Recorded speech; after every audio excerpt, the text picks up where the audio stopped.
Welcome to Camaraderie, the channel where I try to figure out how old cameras work and just generally explore the analog photography process. And where my mustache needs a trim, and honestly so does the rest of me. Just trim it all. Yep.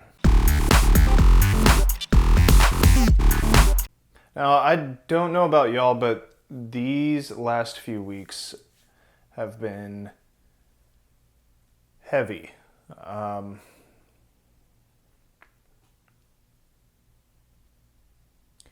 uncomfortable and strange and oddly encouraging. That's why I haven't been posting the last couple weeks. I told myself I would, when I restarted the channel, I said I would get on a track of one video a week, maybe more, maybe less, but generally try and keep a pretty good schedule, and I've been doing really well with that. My point is, what has been going on in really the world, but especially the US right now, has been way more important than what I have to say about a million-year-old camera.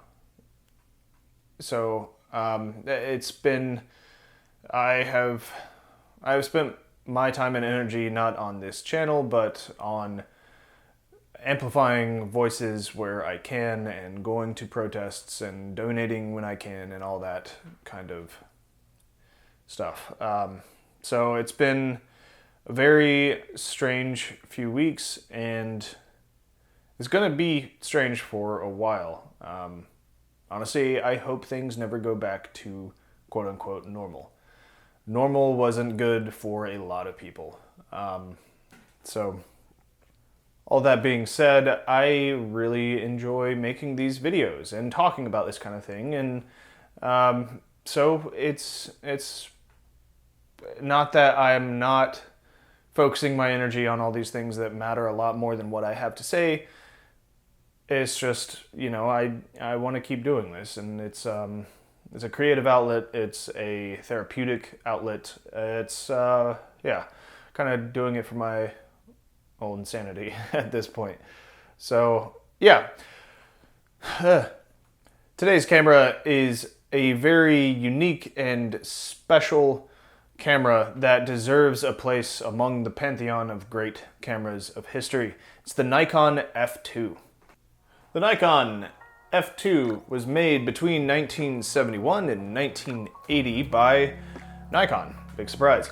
It's designed as the successor to the F1. It's not the F1, it's just the F. The Nikon F was used on the front lines of the civil rights movements of the 60s by photographers like Gordon Parks. It was on the front lines of the Vietnam War. They're built like tanks, and there are cases of these cameras actually stopping bullets. So you already know they're built like tanks, and they have a historic legacy behind them. When it came to the turn of the 70s, Nikon was pretty much just like, hey, the Nikon F is amazing and super professional and reliable and everything, so we're gonna make the Nikon F2 and have it better and make it better in every single way. And that's pretty much what they did. They increased the shutter speed. They made the back film door actually like open on a hinge like every other camera, just about, but the Nikon F, you like had to slide it off and all that. I figured it was time to actually buy a camera that's not from a thrift store. As much as I love my Pentax ME Super, I did have a couple issues with it, the biggest one being the lack of 100% viewfinder coverage. So I was doing some research and found out that one of my favorite photographers that I follow on Instagram, Renato Repetto, I think I'm saying that right. And it turns out he's a big fan of the Nikon F line because it does offer you that 100% viewfinder coverage. Unfortunately, because this is not a thrift store find, this is actually the first film camera I've bought that's not a thrift store find. It does have a price tag to match. You can find bodies, just the bodies, online for like around the 150 to 200 mark if you're lucky, but that doesn't include the lens, and I don't really like buying this kind of camera online because, you know, I want to actually be able to hold it and see that it works before getting it shipped from Japan for $200 or more. So I went down to my favorite local camera shop, Southeastern Camera. They had one. I ended up paying around $300 for mine. But that included the lens, and it has everything I wanted, and it's in super good condition. So I figured it was worth the investment in myself. So what this video is going to be is kind of a first impressions, not a full review, because I've only had the camera for a week today. Today is, yeah, about a week. Yeah, first impressions and general rundown of how to actually operate the camera, because that's, by now you probably know how I do things on this channel. And unless you're new, in which case, hi, welcome. This is how we do things here. First things first, I just love the way this camera looks. Looks like it means business. It feels like it means business. Like I said, it was used on the front lines of Vietnam, so you know this thing can take a beating. Even though I wouldn't recommend it because these are precision instruments and you don't want to mess them up and have to get them repaired or replaced or anything like that, because that's just a hassle. Normally I would start off with the lens, but today I'm going to, I think I had just loaded a roll of film. Yeah, I haven't even taken a picture yet, but I did load a roll of film, so I'll go ahead and show you how to do that. Standard fare, you know, you got your little rewind button right here. You just push that in, and then got your rewind lever, and there we go. All right, now I don't want to reel it all the way back in, since this is a new roll. So normally, oh, look at that, this thing is already a little bit different. This is not how you open the film door. What you do, so you see that little groove on the inside right there, that is to just help you get this out, even if you don't have any fingernails. So, super simple design. This little arrow right here is pointing to C, that means it's closed. And if you just twist it to the O, there you go. There you go with the O. And you gotta pull this all the way out. I'll be shooting some 400 TX because I somehow just have this lying around. I don't know when I got it, but it's here. So I figured may as well shoot some TX, some Tri-X, because why not? We'll take a look at the inside here. Pretty standard stuff, but this is all just pure quality, all full metal insides, titanium shutter right there. You got your take-up spool right here, and of course your sprocket guide right there. And over here we got pressure plate, film roller, and this little guy right here to keep the film roll from jostling around all that much. Yeah, pretty standard stuff, and I'll leave the film out for now, just because there's some other stuff I want to show you guys and I don't want to waste too much film. So we'll close this back up, pop this down for now, and go ahead and rotate our guy back to closed. On the bottom here, we've also got the battery cover. You don't actually need batteries to operate this camera. It is fully mechanical. The only thing that you would need batteries for is for the meter head up here, and not all of the heads have meters. And if that doesn't make any sense, don't worry, I'll get to that in just a second. I do have a metered head, so I do need batteries in here. They're super common, LR44 batteries. You can find them at just about any drugstore, or worst comes to worst, go to like a batteries and bulbs, and you'll be able to get situated. Right here you've got your tripod mounting screw hole. Over here, I already mentioned this is the rewind button. And then these two things right here are for hooking up extra accessories that I don't have, but you can add on like an automatic winder, something that'll allow you to shoot up to 6 frames a second, which is insane. You can go through roll of film in like 7 seconds. But, you know, mostly used for like sporting events and stuff like that. Actually, let's go ahead and open this back up real quick, because there's another thing that you can do super easily that they had in mind when they designed this. There's a little metal bit right here. You just push it down and you can take the film back off, and that allows you to add on other accessories like a 250 shot film pack, which is pretty wild. I guess you would probably use that in conjunction with the automatic winder for just a ton of shots. So on the back we've got, actually I'll get back to the back. So back to the front. Again, this thing just looks, I just like the way it looks. As I mentioned, the camera shop that I bought this from did include the lens in the price, which I was grateful for, just because I don't have any Nikon glass. I'm not a Nikon shooter, but they included the lens. The lens does have a bit of a bump right here, so I can't use any filters or anything like that, and that's fine with me, because I don't really use them. Even though this isn't like the top of the line lens that you can get for a Nikon camera, it's still name brand. It's still super sharp, pretty standard fare. You got your focus ring right here. You got your aperture ring on the back. A little bit of metal at the top right here. Those are called rabbit ears. They are used for attaching your lens to the light meter and calibrating it so that your light meter actually reads correctly. And I'll show you what I mean in just a second. So right here we've got the lens release button. Inside, pretty standard stuff. You got your mirror right there. Your focusing screen up here. You can see the aperture ring doing its job right there.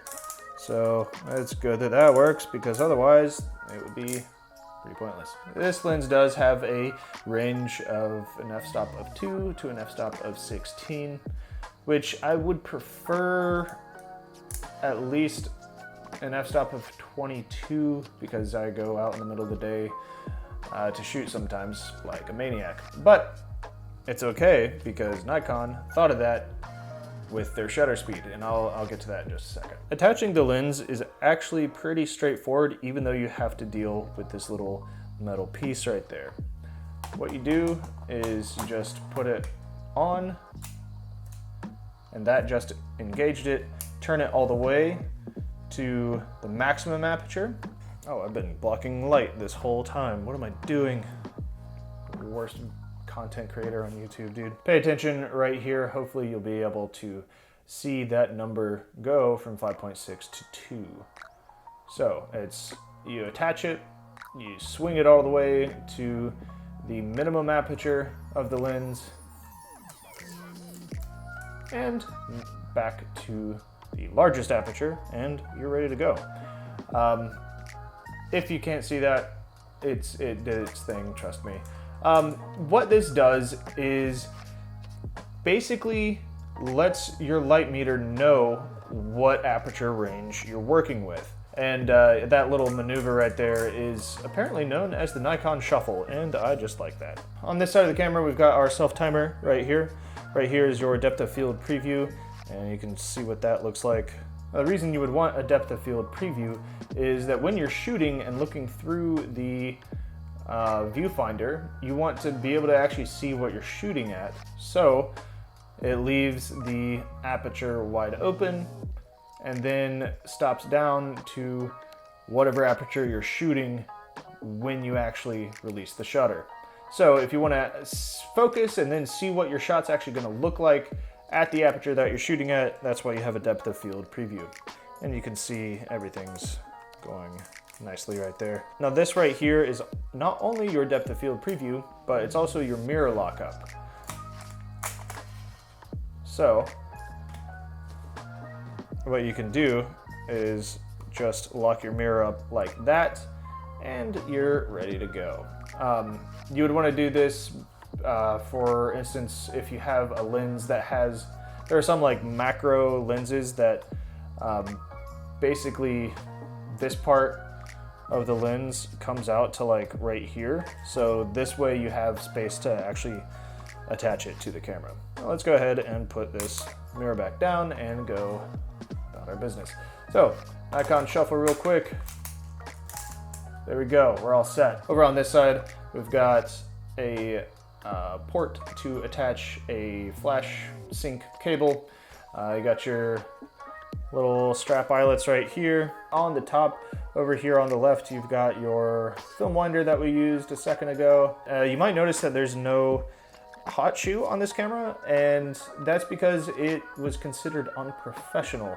This is a professional grade camera from the 1970s. But you could attach a proprietary specific kind of flash to this right here, and you would sync it through the sync cable port. You can also get a hot shoe accessory that slides over this, and then that would allow you to use pretty much whatever flash you wanted. And up top, on the top of the viewfinder, I've got a little light meter and a battery check. Right here is your battery check button, and you just press that, and oh yeah, pretty much as long as it moves, your batteries are good. So batteries are good, perfect. And over here you've got your ASA selector, which the range on this thing is downright impressive. I have never seen a film camera with a range of an ASA of 6 all the way up to 6400. I think that's pretty cool.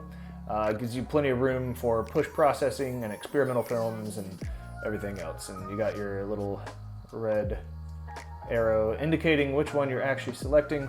Pretty straightforward mechanism for changing or adjusting your ASA or your ISO, DIN, whatever abbreviation you want to use there. Just pull it up and then turn it, and that's really all there is to it. Otherwise, if you don't pull it up and you just turn it, that adjusts your shutter speed. It did take me a little bit of time to get used to, rather than having a shutter speed dial like right here or the buttons on the ME Super right here. It did take me a little bit of time to get used to reaching up here to change my shutter speed. But honestly, you know, once you get used to it, it's no big deal. It's like getting used to anything else on a different camera. Just takes a little bit of time and you're good to go. This little red mark right here is your flash. I don't know if you can see it, but there's a little red mark right here between a 60th and 1/25th of a second. That's going to be your sync flash speed, flash sync shutter speed. You also notice that up to a 60th of a second, your shutter speeds are in white, and then over on this side, they're in green. And that is because this allows you to have a continuously variable shutter speed. So from 125th of a second up to a 2000th. And this 2000th of a shutter speed is why I don't mind having only an f-stop of 16 on the lens. So rather than just being restricted to these shutter speeds, you can just put it in the middle, or closer to 500 if you want that, or closer to 1000. The camera will still work and fire at these shutter speeds. It just gives you a little bit extra control. Actually, the same thing happens with your aperture. It's continuously variable. Even though it does have clicks, it has D settings, but you don't have to use them. You can go in between if you want, which I really like that extra bit of control. Just whenever I need it. Over here, we got your film advance lever. This red dot right here, that lets you know that your meter is active. That's another thing I had to get used to with this. I thought my batteries were dead. I thought something was messed up with the camera, like it was working right in the shop, and then I got in my truck and I'm just like, oh no, why, it's already busted, what in the world? Because yeah, the meter in here wasn't moving, and I was disappointed. But then I just found out that you just have to activate the meter by moving it out like that. I had to get used to that because I do like to fiddle with this every now and again. But yeah, it honestly kind of came pretty naturally, because You're just holding the camera, you just rest your thumb right here and you're ready to just fire away and advance away to your heart's desire. And it's a nice way of saving on battery. You know, your meter isn't always going to be going if you just have this closed. It basically just cuts off the electrical current. Got your film counter right here. You got your shutter release button right here. Right here you've got L and T. And there's this like little rim around the shutter release button. This operates just like this. You pull it up and you turn it. You pull this up and you turn it to L if you want to just lock your camera and you don't accidentally release the shutter, say you're transporting it or something and you don't want to accidentally waste any film, you can put it on lock. If you change it over to T, right there, then that allows you to use the self timer. Something that's pretty cool about this is if you change your shutter speed, you see it only goes down to 1 second, right? If you change your shutter speed to the bulb, the B setting, you put your release rim on the T, use your self timer, and that will give you an exposure of between 2 and 10 seconds. So you can actually get long time exposures without needing like a shutter release cable. And let's go for, I don't know, sure, like a 7-ish second exposure. You just press that and you'll hear it.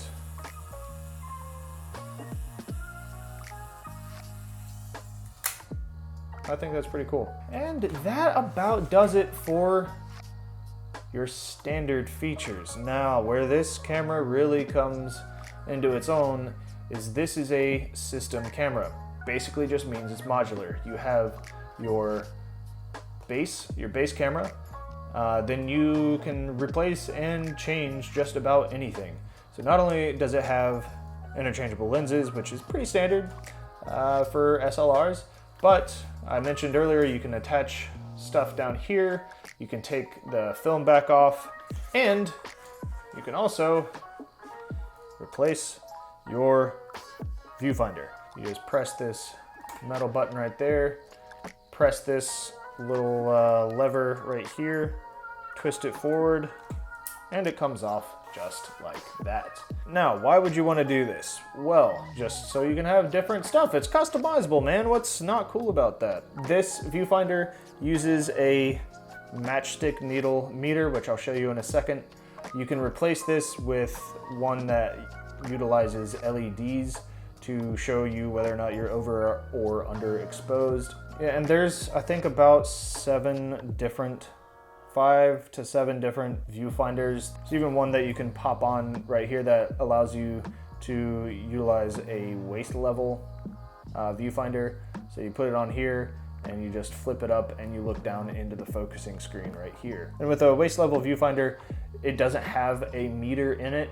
So beware of that if you're looking into getting something like this. It doesn't have a meter in it, and that's why you don't always need batteries in the Nikon F2. Speaking of focusing screens, the focusing screen can also be replaced. So instead of having like the split level focusing aid right there in the middle, you can have some that are diagonal that help you focus on horizontal lines rather than just vertical lines. They have some with different grid patterns that you'll see when you look through the viewfinder. It's really awesome. I think there's about 17-ish different focusing screens available for this camera. So you can really customize this to your heart's content. Pop this back on. It's literally that simple. Last thing I think that you can customize on here is this little circle guy right here.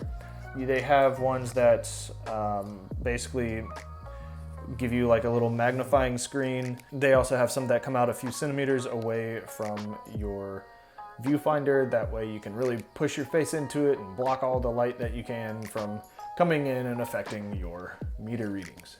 All right, now let's get to what it looks like inside. Inside you've got your split level focusing aid right there. You just line up the images inside and that thing that you're pointing at is in focus. Let's take a look around. Down here, you've got your light meter, and it's saying I'm super underexposed, and that makes sense because I'm at 2,000th of a second, which you can actually see just to the right of the light meter with the plus and the minus.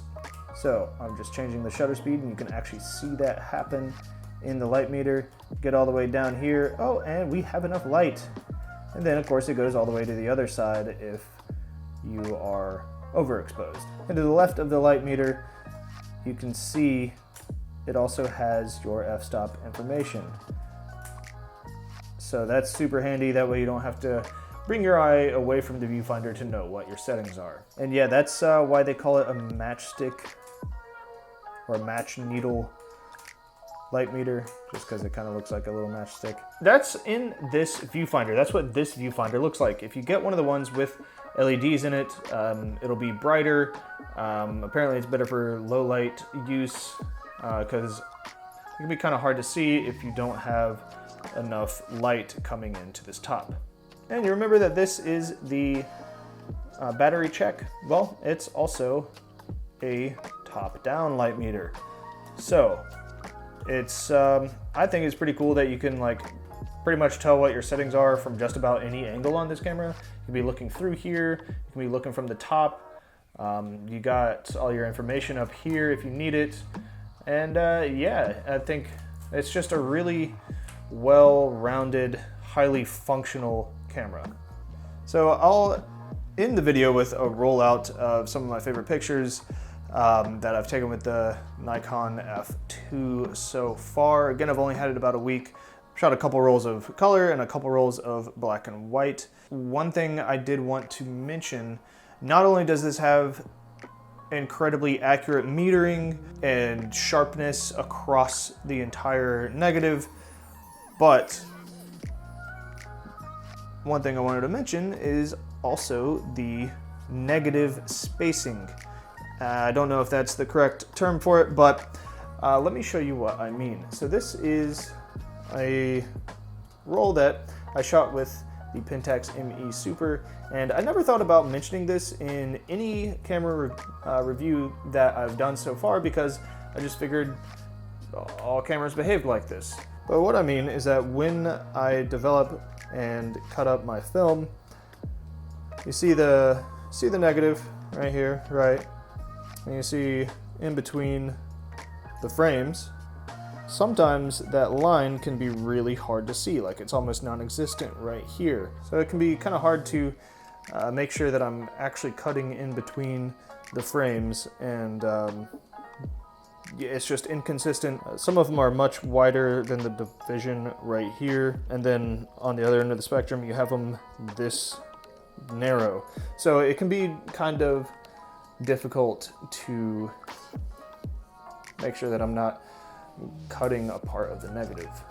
But with the Nikon F2, the spacing between the negatives is super consistent. Like I said, I didn't even think this was an issue worth mentioning in any other camera review, just because I figured that's just how it was. You know, variations in like how far you advance the film, you know, little tiny variations can have a big impact on your negative. And I just figured, you know, if they come out super wide between the negatives, that I accidentally somehow overwound it, or if it came out super narrow in between the negatives, I didn't wind it quite enough. But the winding mechanic in the Nikon F2 seems to just be incredibly consistent, so I always have the perfect amount of space between negatives. And that helps me with archival purposes and for scanning purposes and everything, because my scanner does take advantage of those spaces between the negatives to get an accurate scan. And well, that's pretty much it for this video. Just a quick rundown of how everything works on the camera, how you operate it, my first impressions with the image quality and everything. And I am pretty sure I'm never gonna sell this camera, or I'll probably take it to my grave It'll probably outlast me just because of the standard, the build quality, and I mean, it's already almost 50 years old. So thank you very much for watching. Feel free to like this video, comment, subscribe, share. You know the YouTube drill, I'm sure. Again, thank you so much for watching, and I will see you on the other side through the lens very soon.